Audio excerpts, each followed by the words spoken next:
कर्पूरगौरं करुणावतारं संसारसारं भुजगेन्द्रहारं सदा वसन्तं हृदयारविन्दे भवं भवानी सहितं नमामि। पंचाक्षर मंत्र की महिमा, उसमें समस्त वांग्मय की स्थिति, उसकी उपदेश परंपरा, देवी रूपा पंचाक्षरी विद्या का धान, उसके समस्त और व्यस्त अक्षरों के ऋषि, छंद, देवता, बीज, शक्ति तथा अंगन्यास आदि का विचार। देवी बोली, महेश्वर, दुर्जय, दुर्लंघ्य एवं कलुषित कलिकाल में जब सारा संसार धर्म से विमुख हो, पापमय अंधकार से आच्छादित हो जाएगा, वर्ण और आश्रम संबंधी आचार नष्ट हो जाएंगे, धर्म संकट उपस्थित हो जाएगा, सबका अधिकार संदिग्ध, अनिश्चित और विपरीत हो जाएगा, उस समय उपदेश की प्रणाली नष्ट हो जाएगी और गुरु शिष्य की परंपरा भी जाती रहेगी। ऐसी परिस्थिति में आपके भक्त किस उपाय से मुक्त हो सकते हैं? महादेव जी ने कहा, देवी, कली काल के मनुष्य मेरी परम मनोरम पंचाक्षरी विद्या का आश्रय ले भक्ति से भावित चित्त होकर संसार बंधन से मुक्त हो जाते हैं।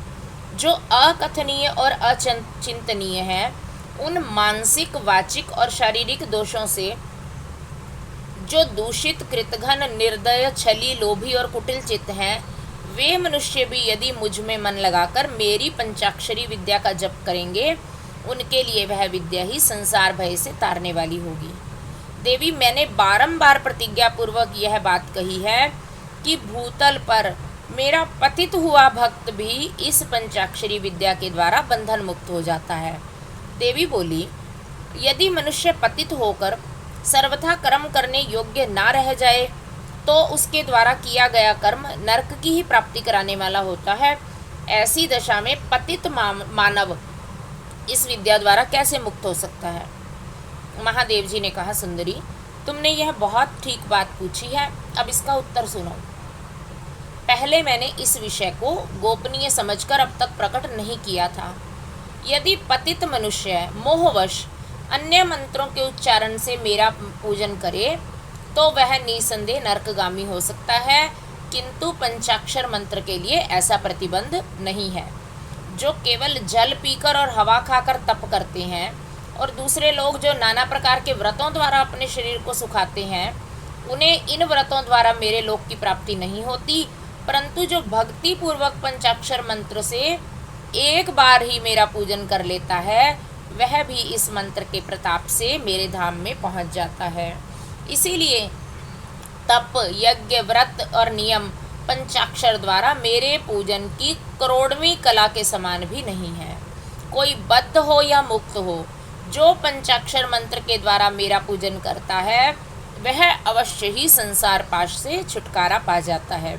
देवी, ईशान आदि 5 ब्रह्म जिसके अंग है, उस षडक्षर या पंचाक्षर मंत्र के द्वारा जो भक्ति भाव से मेरा पूजन करता है, वह मुक्त हो जाता है। कोई पतित हो या अपतित, वह इस पंचाक्षर मंत्र के द्वारा मेरा पूजन करे, मेरा भक्त पंचाक्षर मंत्र का उपदेश गुरु से ले चुका हो या नहीं, वह क्रोध को जीतकर इस मंत्र के द्वारा मेरी पूजा किया करे। जिसने मंत्र की दीक्षा नहीं ली है, उसकी अपेक्षा दीक्षा लेने वाला पुरुष कोटि कोटि गुना अधिक माना गया है। अतः देवी, दीक्षा लेकर ही इस मंत्र से मेरा पूजन करना चाहिए। जो इस मंत्र की दीक्षा लेकर मैत्री, मुदिता, करुणा, उपेक्षा आदि गुणों से युक्त हो तथा ब्रह्मचर्य परायण हो और भक्ति भाव से मेरा पूजन करता हो, वह मेरी समता प्राप्त कर लेता है। इस विषय में अधिक कहने से क्या लाभ? मेरे पंचाक्षर मंत्र में सभी भक्तों का अधिकार है, इसलिए वह श्रेष्ठतर मंत्र है। पंचाक्षर के प्रभाव से ही लोक, वेद, महर्षि, सनातन धर्म, देवता तथा यह संपूर्ण जगत टिके हुए हैं। देवी, प्रलय काल आने पर जब चराचर जगत नष्ट हो जाता है और सारा प्रपंच प्रकृति में मिलकर वहीं लीन हो जाता है, तब मैं अकेला ही स्थित रहता हूँ, दूसरा कोई कहीं नहीं रहता। उस समय समस्त देवता और शास्त्र पंचाक्षर मंत्र में स्थित होते हैं अतः मेरी शक्ति से पालित होने के कारण वे नष्ट नहीं होते। तदनंतर मुझसे प्रकृति और पुरुष के भेद से युक्त सृष्टि होती है। तत्पश्चात त्रिगुणात्मक मूर्तियों का संहार करने वाला अवान्तर प्रलय होता है।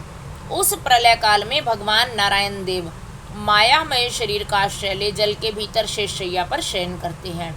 उनके नाभि कमल से पंचमुख ब्रह्मा जी का जन्म होता है।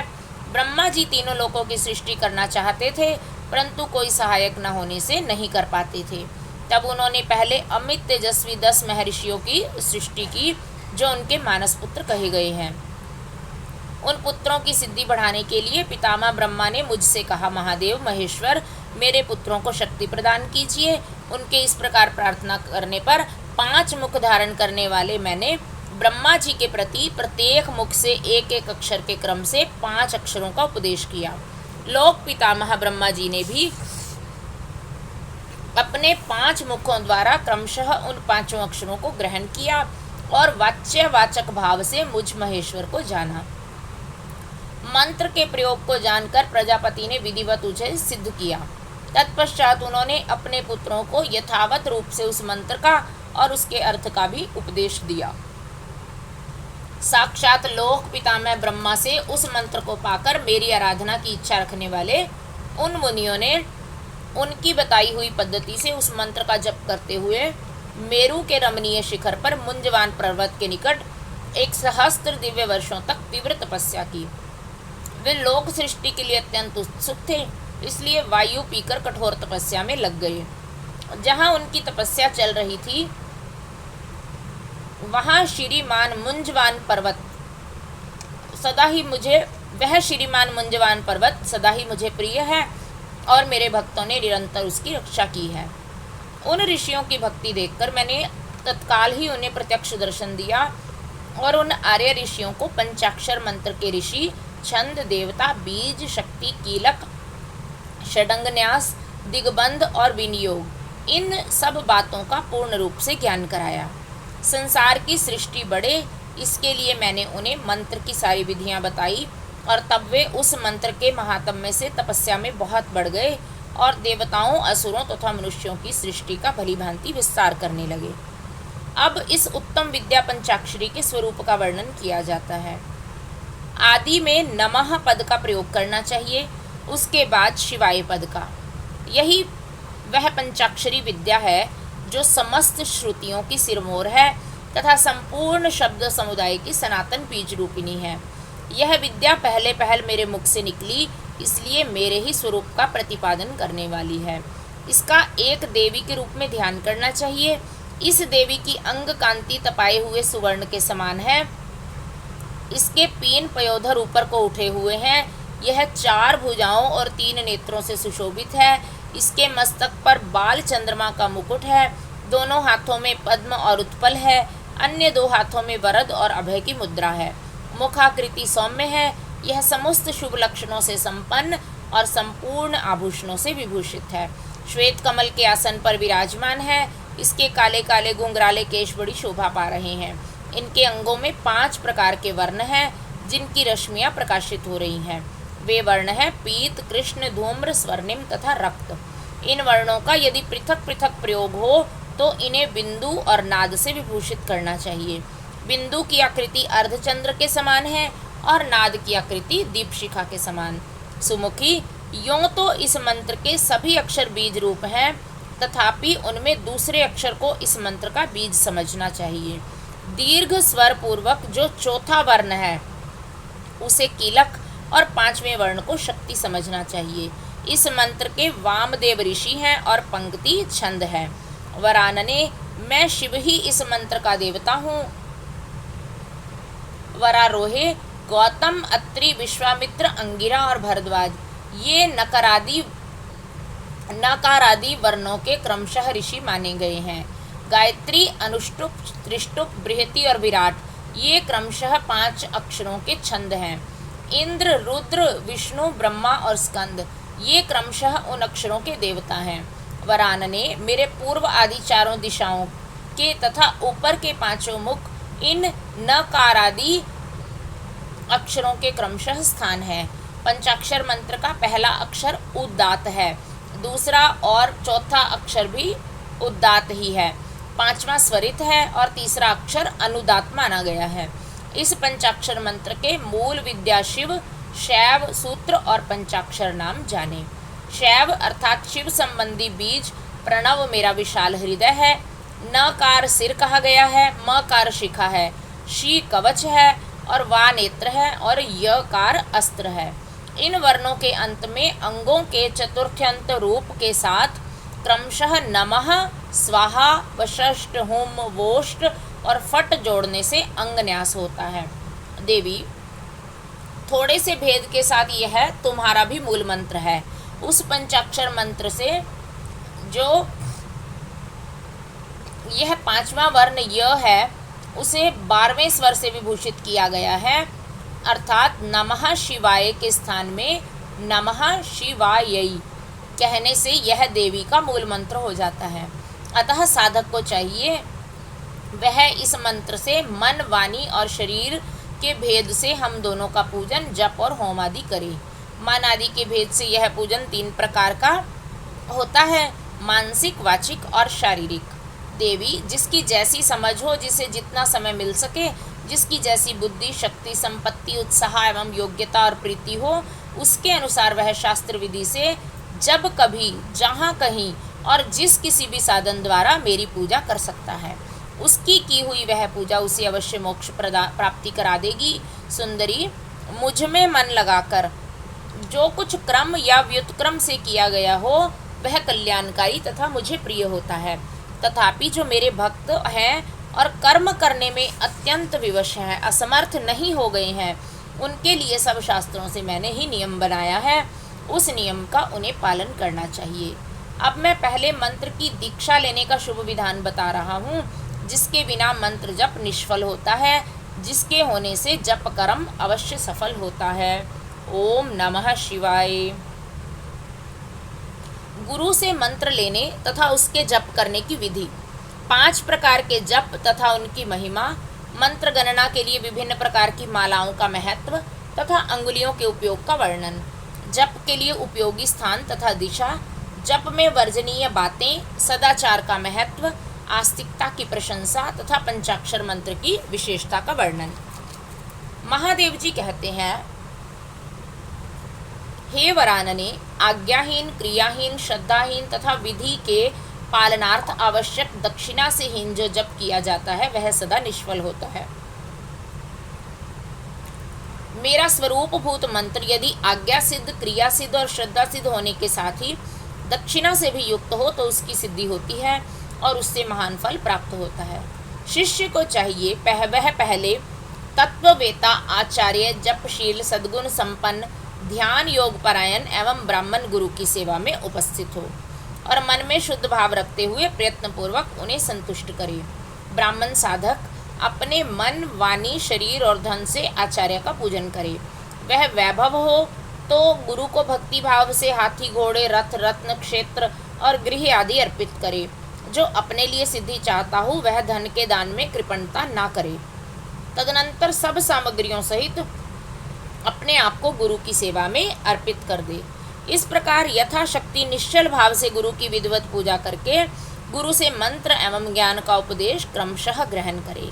इस तरह संतुष्ट हुए गुरु अपने पूजक शिष्य को, जो 1 वर्ष तक उनकी सेवा में रह चुका हो, गुरु की सेवा में उत्साह रखने वाला हो, अहंकार रहित हो और उपवास पूर्वक स्नान करके शुद्ध हो गया हो, पुनः विशेष शुद्धि के लिए पूर्ण कलश में रखे हुए पवित्र द्रव्य युक्त मंत्र शुद्ध जल से नहलाकर चंदन, पुष्पमाला, वस्त्र और आभूषणों द्वारा अलंकृत करके उसे सुंदर वेशभूषा से विभूषित करे।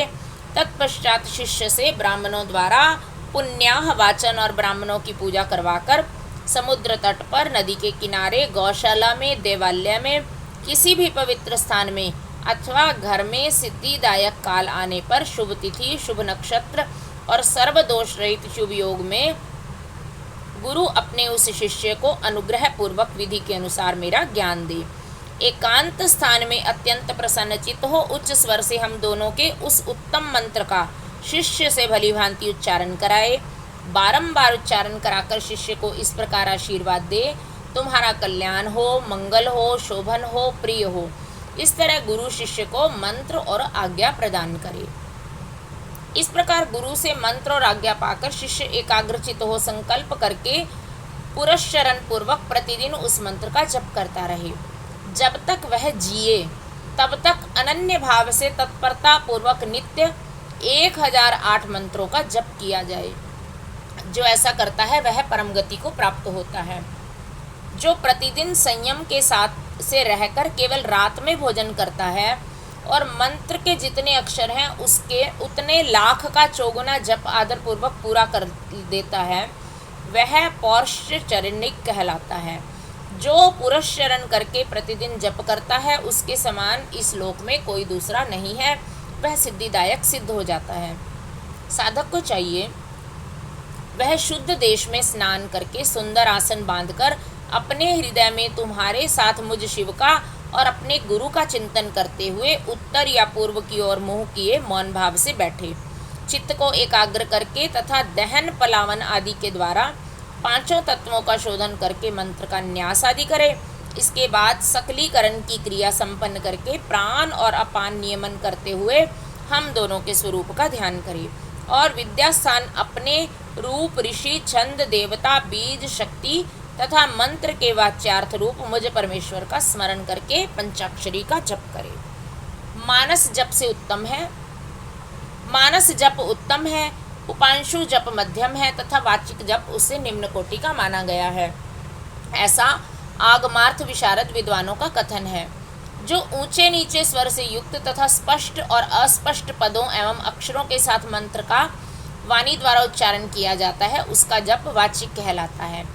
जिस जप में केवल जीवा मात्र हिलती है अथवा बहुत धीमे स्वर से अक्षरों का उच्चारण होता है तथा जो दूसरों के कान में पड़ने पर भी उन्हें कुछ सुनाई नहीं देता, ऐसे जप को उपांशु कहते हैं। जिस जप में अक्षर पंक्ति का एक वर्ण से दूसरे वर्ण का, एक पद से दूसरे पद का तथा शब्द और अर्थ का मन के द्वारा बारंबार चिंतन होता है, वह मानस जप कहलाता है। वाचिक जप 1 गुना ही फल देता है, उपांशु जन जप 100 गुना फल देने वाला बताया गया है। मानस जप का फल सहस्त्र गुना कहा गया है तथा सगर्भ जप उससे 100 गुना अधिक फल देने वाला है। प्राणायाम पूर्वक जो जप होता है उसे सगर्भ जप कहते हैं। अगर्भ जप में भी आदि और अंत में प्राणायाम कर लेना श्रेष्ठ बताया गया है। मंत्रार्थ वेत्ता बुद्धिमान साधक प्राणायाम करते समय 40 बार मंत्र का स्मरण कर ले। जो ऐसा करने में असमर्थ हो वह अपनी शक्ति के अनुसार जितना हो सके उतने ही मंत्रों का मानसिक जप कर ले। 5, 3 अथवा 1 बार अगर्भ या सगर्भ प्राणायाम करे। इन दोनों में सगर्भ प्राणायाम श्रेष्ठ माना गया है। सगर्भ की अपेक्षा भी ध्यान सहित जप सहस्त्र गुना फल देने वाला कहा जाता है। इन 5 प्रकार के जपों में से कोई एक जप अपनी शक्ति के अनुसार करना चाहिए। अंगुली से जप की गणना करना 1 गुना बताया गया है। रेखा से गणना करना 8 गुना समझना चाहिए। पुत्र जीव अर्थात जिया पोता के बीजों की माला से फल गणना करने पर जप का 10 गुना अधिक फल होता है। शंख के मनकों से 100 गुना, मूंगों से 1000 गुना, स्फटिक मणि की माला से 10,000 गुना, मोतियों की माला से लाख गुना, पद्याक्ष से 10 लाख गुना और सुवर्ण के बने हुए मनकों से गणना करने पर कोटि गुना अधिक फल बताया गया है। कुश की गांठ से तथा रुद्राक्ष से गणना करने पर अनंत गुने फल की प्राप्ति होती है। 30 रुद्राक्ष के दानों से बनाई गई माला जप कर्म में धन देने वाली होती है।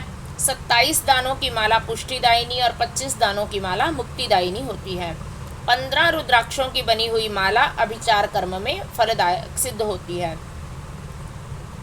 जप कर्म में अंगूठे को मोक्षदायक समझना चाहिए और तर्जनी को शत्रुनाशक। मध्यमा धन देती है और अनामिका शांति प्रदान करती है। 108 दानों की माला उत्तमोत्तम मानी गई है। 100 दानों की माला उत्तम और 50 दानों की माला मध्यम होती है। 54 दानों की माला मनोहारिणी एवं श्रेष्ठ कही गई है। इस तरह की माला से जप करे वह जप किसी को दिखाए नहीं। कनिष्ठिका अंगुली अक्षरणी अर्थात जप के फल को क्षरित नष्ट न करने वाली मानी गई है, इसलिए जप कर्म में शुभ है। दूसरी अंगुलियों के साथ अंगुष्ठ द्वारा जप करना चाहिए क्योंकि अंगुष्ठ के बिना किया हुआ जप निष्फल होता है। घर में किए हुए जप को समान या 1 गुना समझना चाहिए। गौशाला में उसका फल 100 गुना हो जाता है। पवित्र वन या उद्यान में किए हुए जप का फल सहस्त्र गुना बताया जाता है। पवित्र पर्वत पर 10,000 गुना, नदी के तट पर 1,00,000 गुना, देवालय में कोटि गुना और मेरे निकट किए हुए जप को अनंत गुना कहा गया है। सूर्य, अग्नि, गुरु, चंद्रमा, दीपक, जल, ब्राह्मण और गौओं के समीप किया हुआ जप श्रेष्ठ होता है। पूर्वाभिमुख किया हुआ जप वशीकरण में और दक्षिणाभिमुख जप अभिचार कर्म में सफलता प्रदान करने वाला है। पश्चिमाभिमुख जप को धनदायक जानना चाहिए और उत्तराभिमुख जप शांतिदायक होता है। सूर्य, अग्नि, ब्राह्मण, देवता तथा अन्य श्रेष्ठ पुरुषों के समीप उनकी ओर पीठ करके जप नहीं करना चाहिए। सिर पर पगड़ी रखकर, कुर्ता पहनकर, नंगा होकर, बाल खोलकर, गले में कपड़ा लपेटकर, अशुद्ध हाथ लेकर, संपूर्ण शरीर से अशुद्ध रहकर तथा विलाप पूर्वक कभी भी जप नहीं करना चाहिए। जप करते समय क्रोध, मद, छींकना, थूकना, जम्भाई लेना तथा कुत्तों और नीच पुरुषों की ओर देखना वर्जित है। यदि कभी वैसा संभव हो जाए तो आचमन करे अथवा तुम्हारे साथ मेरा पार्वती सहित शिव का स्मरण करे या ग्रह नक्षत्रों का दर्शन करे अथवा प्राणायाम कर ले। बिना आसन के बैठकर, सोकर, चलते चलते अथवा खड़ा होकर जप ना करे। गली में, सड़क पर, अपवित्र स्थान में या अंधेरे में भी जप ना करे। दोनों पांव फैलाकर, कुक्कुट आसन से बैठकर, सवारी या खाट पर चढ़कर अथवा चिंता से व्याकुल होकर जप ना करे। यदि शक्ति ना हो तो इन सब नियमों का पालन करते हुए करते हुए जप करे और अशक्त पुरुष यथाशक्ति जप करे। इस विषय में बहुत कहने से क्या लाभ, संक्षेप में मेरी यह बात सुनो। सदाचारी मनुष्य शुद्ध भाव से जप और ध्यान करके कल्याण का भागी होता है। आचार परम धर्म है, आचार उत्तम धन है, आचार श्रेष्ठ विद्या है और आचार ही परम गति है। आचारहीन पुरुष संसार में निंदित होता है और परलोक में भी सुख नहीं पाता, इसलिए सबको आचारवान होना चाहिए। वेदज्ञ विद्वानों ने वेद शास्त्र के कथनानुसार जिस वर्ण के लिए जो कर्म विहित बताया है, उस वर्ण के पुरुष को उसी कर्म का सम्यक आचरण करना चाहिए, वही उसका सदाचार है, दूसरा नहीं। सत्पुरुषों ने उसका आचरण किया है, इसलिए वह सदाचार कहलाता है। उस सदाचार का मूल कारण आस्तिकता है। यदि मनुष्य आस्तिक हो तो प्रमाद आदि के कारण सदाचार से कभी भ्रष्ट हो जाने पर भी दूषित नहीं होता। अतः सदा आस्तिकता का आश्रय लेना चाहिए।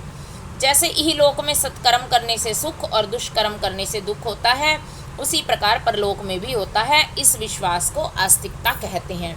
सदाचार से हीन, पतित और अंतज्य का उद्धार करने के लिए कलयुग में पंचाक्षर मंत्र से बढ़कर दूसरा कोई उपाय नहीं है। चलते फिरते, खड़े होते अथवा स्वेच्छानुसार कर्म करते हुए अपवित्र या पवित्र पुरुष के जप करने पर भी यह मंत्र निष्फल नहीं होता। अंतज्य, मूर्ख, मूढ़, पतित, मर्यादा रहित और नीच के लिए भी यह मंत्र निष्फल नहीं होता। किसी भी अवस्था में पड़ा हुआ मनुष्य भी यदि मुझ में उत्तम भक्ति भाव रखता है तो उसके लिए यह मंत्र निसंदेह सिद्ध होगा ही, परंतु दूसरे किसी के लिए वह सिद्ध नहीं हो सकता। प्रिय, इस मंत्र के लिए लगन, तिथि, नक्षत्र, वार और योग आदि का अधिक विचार अपेक्षित नहीं है। यह मंत्र कभी सुप्त नहीं होता, सदा जागृत ही रहता है। यह महामंत्र कभी किसी का शत्रु नहीं होता। यह सदा सुसिद्ध, सिद्ध अथवा साध्य ही रहे। सिद्ध गुरु के उपदेश से प्राप्त हुआ मंत्र सुसिद्ध कहलाता है। असिद्ध गुरु का भी दिया हुआ मंत्र परम सिद्ध कहा गया है। जो केवल परंपरा से प्राप्त हुआ है, किसी गुरु के उपदेश से नहीं मिला, वह मंत्र साध्य होता है। जो मुझ में मंत्र में और गुरु में अतिशय श्रद्धा रखने वाला है, उसको मिला हुआ मंत्र किसी गुरु के द्वारा साधित हो या असाधित सिद्ध होकर ही रहता है, इसमें संशय नहीं है। इसलिए अधिकार की दृष्टि से विघ्न युक्त होने वाले दूसरे मंत्रों को त्याग कर विद्वान पुरुष साक्षात परमा विद्या पंचाक्षरी का आश्रय ले। दूसरे मंत्रों के सिद्ध हो जाने से यह मंत्र सिद्ध नहीं होता, परंतु इस महामंत्र के सिद्ध हो जाने पर वे दूसरे मंत्र अवश्य सिद्ध हो जाते हैं। महेश्वरी, जैसे अन्य देवताओं के प्राप्त होने पर भी मैं नहीं प्राप्त होता, परंतु मेरे प्राप्त होने पर वे सब देवता प्राप्त हो जाते हैं, यही न्याय इन सब मंत्रों के लिए भी है। सब मंत्रों के जो दोष हैं वे इस मंत्र में संभव नहीं है, क्योंकि यह मंत्र जाति आदि की अपेक्षा न रखकर प्रवृत्त होता है। तथापि छोटे छोटे तुच्छ फलों के लिए सहसा इस मंत्र का विनियोग नहीं करना चाहिए, क्योंकि यह मंत्र महान फल देने वाला है। उपमन्यु कहते हैं, यदुनंदन, इस प्रकार त्रिशूलधारी महादेव जी ने तीनों लोकों के हित के लिए साक्षात महादेवी पार्वती से इस पंचाक्षर मंत्र की विधि कही थी। जो एकाग्रचित्त हो, भक्ति भाव से इस प्रसंग को सुनता या सुनाता है, वह सब पापों से मुक्त हो परम गति को प्राप्त होता है। ओम नमः शिवाय। त्रिविध दीक्षा का निरूपण, शक्तिपात की आवश्यकता तथा उसके लक्षणों का वर्णन, गुरु का महत्व, ज्ञानी गुरु से ही मोक्ष की प्राप्ति तथा गुरु के द्वारा शिष्य की परीक्षा। श्री कृष्ण बोले, भगवान, आपने मंत्र का महात्म्य और उसके प्रयोग का विधान बताया जो साक्षात वेद के तुल्य है। अब मैं उत्तम शिव संस्कार की विधि सुनना चाहता हूँ, जिसे मंत्र ग्रहण के प्रकरण में आपने कुछ सूचित किया था। यह बात मुझे भूली नहीं है। उपमन्यु ने कहा, अच्छा, मैं तुम्हें शिव द्वारा कथित परम पवित्र संस्कार का विधान बता रहा हूँ, जो समस्त पापों का शोधन करने वाला है। मनुष्य जिसके प्रभाव से पूजा आदि में उत्तम अधिकार प्राप्त कर लेता है, उस षड्ध्व शोधन कर्म को संस्कार कहते हैं। संस्कार अर्थात शुद्धि करने से ही उसका नाम संस्कार है। यह विज्ञान देता है और पाशबंधन को क्षीण कर देता है, इसलिए इस संस्कार को दीक्षा भी कहते हैं। शिव शास्त्र में परमात्मा शिव ने शांभवी, शाक्ति और मांत्री 3 प्रकार की दीक्षा का उपदेश किया है। गुरु के दृष्टिपात मात्र से, स्पर्श से तथा संभाषण से भी जीव को जो तत्काल पापों का नाश करने वाली संज्ञा सम्यक बुद्धि प्राप्त होती है, वह शांभवी दीक्षा कहलाती है। उस दीक्षा के 2 भेद हैं, तीव्रा और तीव्रतरा। पाशों के क्षीण होने में जो शीघ्रता या मंदता होती है, उसी के भेद से ये 2 भेद हुए हैं। जिस दीक्षा से तत्काल सिद्धि या शांति प्राप्त होती है, वही तीव्रतरा मानी गई है। जीवित पुरुष के पाप का अत्यंत शोधन करने वाली जो दीक्षा है, उसे तीव्रा कहा गया है। गुरु योग माया से शिष्य के शरीर में प्रविष्ट करके ज्ञान दृष्टि से जो ज्ञानवती दीक्षा देते हैं, वह शाक्ति कही गई है। क्रियावती दीक्षा को मांत्री दीक्षा कहते हैं। इसमें पहले होमकुंड और यज्ञ मंडप का निर्माण किया जाता है, फिर गुरु बाहर से मंद या मंदतर उद्देश्य को लेकर शिष्य का संस्कार करते हैं।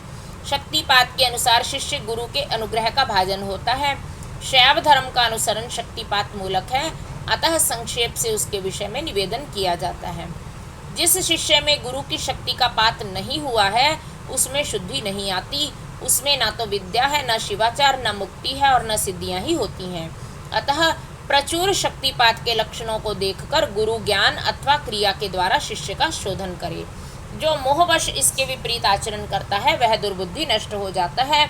अतः गुरु सब प्रकार से शिष्य का परीक्षण करे। उत्कृष्ट बोध और आनंद की प्राप्ति ही शक्तिपात का लक्षण है, क्योंकि वह परमा शक्ति प्रबोधानंददायिनी रूपिणी है। आनंद और बोध का लक्षण है अंतःकरण में सात्विक विकार। जब अंतःकरण द्रवित होता है, तब बाह्य शरीर में कंप, रोमांच, स्वर विकार, नेत्र विकार और अंग विकार प्रकट होते हैं। शिष्य भी शिव पूजन आदि में गुरु का संपर्क प्राप्त करके अथवा उनके साथ रह करके उनमें प्रकट होने वाले इन लक्षणों से गुरु की परीक्षा करे। शिष्य गुरु का शिक्षणीय होता है और गुरु के प्रति गौरव होता है। इसलिए सर्वथा प्रयत्न करके शिष्य ऐसा आचरण करे जो गुरु के गौरव के अनुरूप हो। जो गुरु है वह शिव कहा गया है और जो शिव है वह गुरु माना गया है। विद्या के आकार में शिव ही गुरु बनकर विराजमान है। जैसे शिव है वैसी ही विद्या है, जैसी विद्या है वैसे गुरु हैं।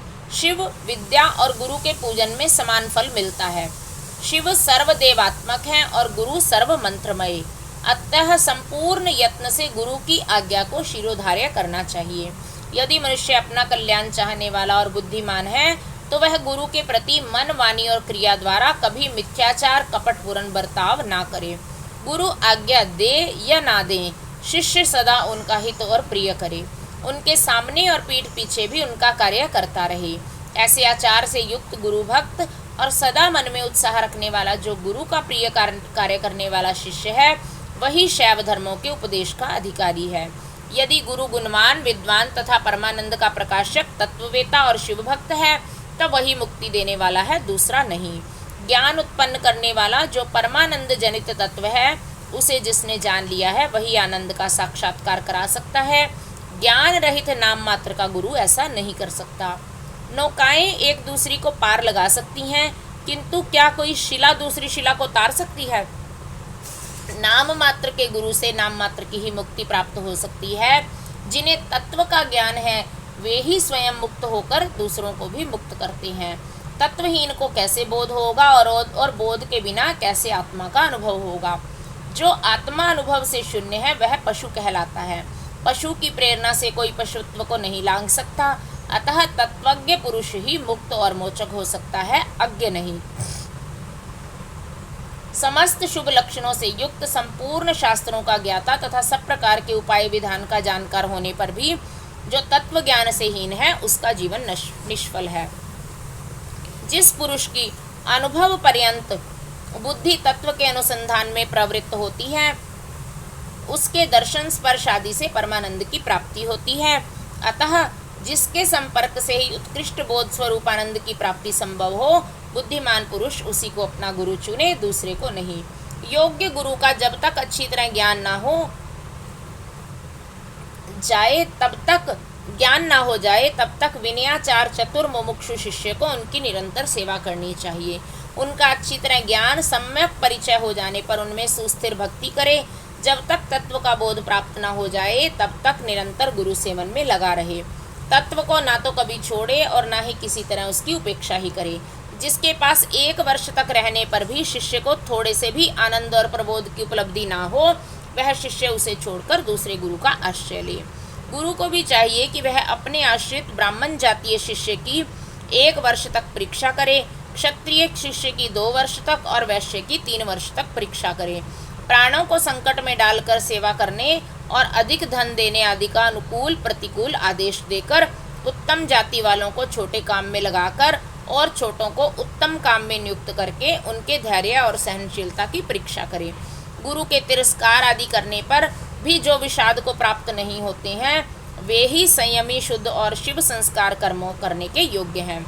जो किसी की हिंसा नहीं करते, सबके प्रति दयालु होते हैं, सदा हृदय में उत्साह रखकर सबका कार्य करने को उद्यत रहते हैं, अभिमान शून्य, बुद्धिमान और स्पर्धा रहित होकर प्रिय वचन बोलते, सरल, कोमल, स्वच्छ, विनयशील, सुस्थिर चित्त, शोचाचार से युक्त और शिव भक्त होते, ऐसे आचार व्यवहार वाले द्विजातियों को मन, वाणी तथा शरीर और क्रिया द्वारा यथोचित रीति से शुद्ध करके तत्व का बोध कराना चाहिए।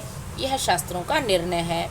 शिव संस्कार कर्म में नारी का स्वतः अधिकार नहीं है। यदि वह शिव भक्त हो तो पति की आज्ञा से ही उक्त संस्कार की अधिकारिणी होती है। विधवा स्त्री का पुत्र आदि की अनुमति से और कन्या का पिता की आज्ञा से शिव संस्कार में अधिकार होता है। शूद्रों, पतितों और वर्ण संकरों के लिए षडध्व शोधन शिव संस्कार का विधान नहीं है। यदि वे भी परम कारण शिव में स्वाभाविक अनुराग रखते हैं, तो शिव का चरणोदक लेकर अपने पापों की शुद्धि करें। ओम नमः शिवाय। समय संस्कार या समयाचार की दीक्षा की विधि।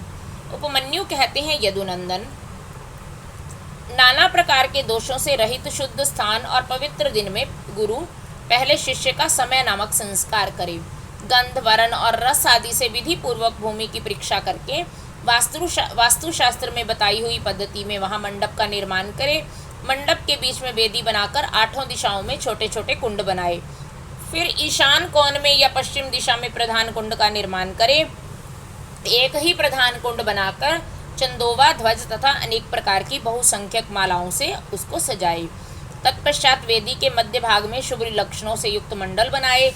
लाल रंग के सुवर्ण आदि के चूर्ण से वह मंडल बनाना चाहिए। मंडल ऐसा हो कि उसमें ईश्वर का आवाहन किया जा सके। निर्धन मनुष्य सिंदूर तथा अघनी या तिन्नी के चावल से चूर्ण से मंडल बनाए। उस मंडप में 1 या 2 हाथ का श्वेत या लाल कमल बनाए। 1 हाथ के कमल की कर्णिका 8 अंगुल की होनी चाहिए। उसके केसर 4 अंगुल में हो और शेष भाग में अष्टदल आदि की कल्पना करें। 2 हाथ के कमल की कर्णिका आदि 1 हाथ वाले से दुगनी होनी चाहिए।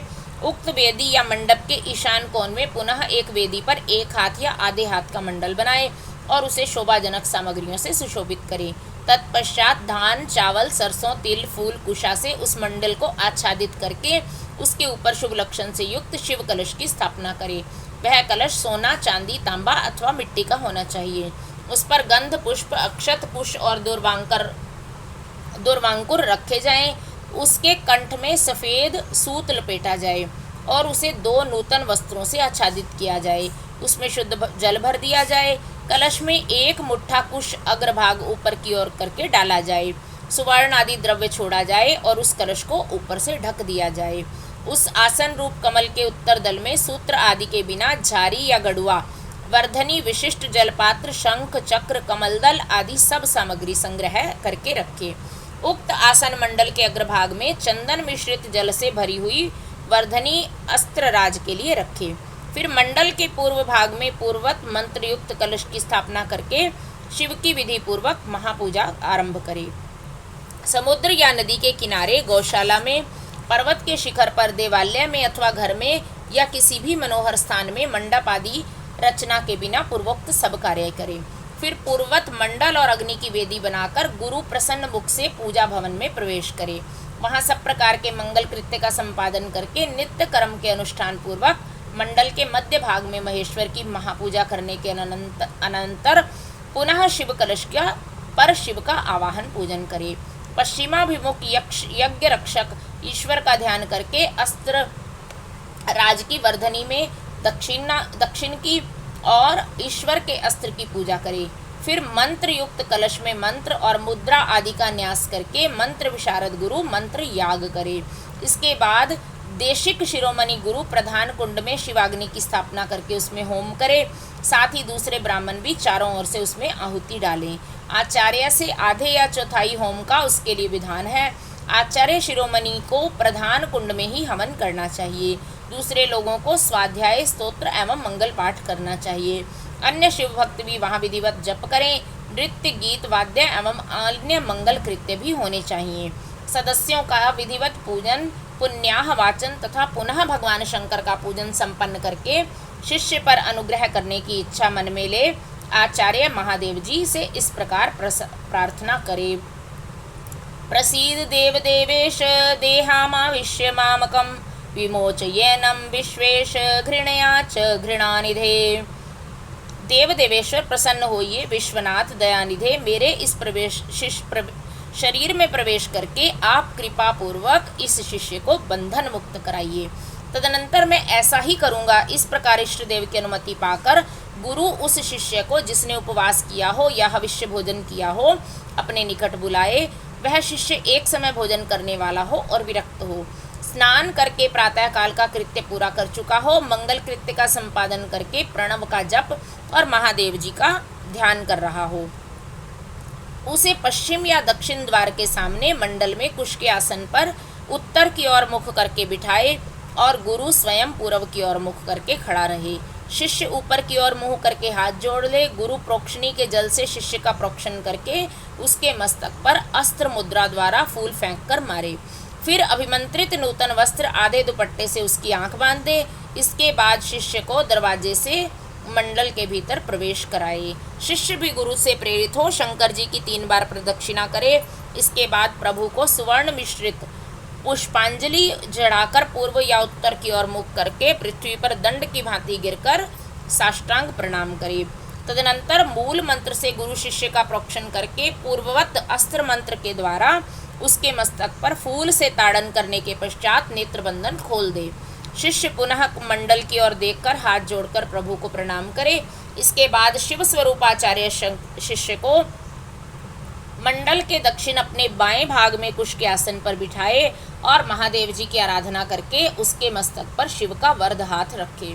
मैं शिव हूँ, इस अभिमान से युक्त गुरु शिव के तेज से संपन्न अपने हाथ को शिष्य के मस्तक पर रखे और शिव मंत्र का उच्चारण करे।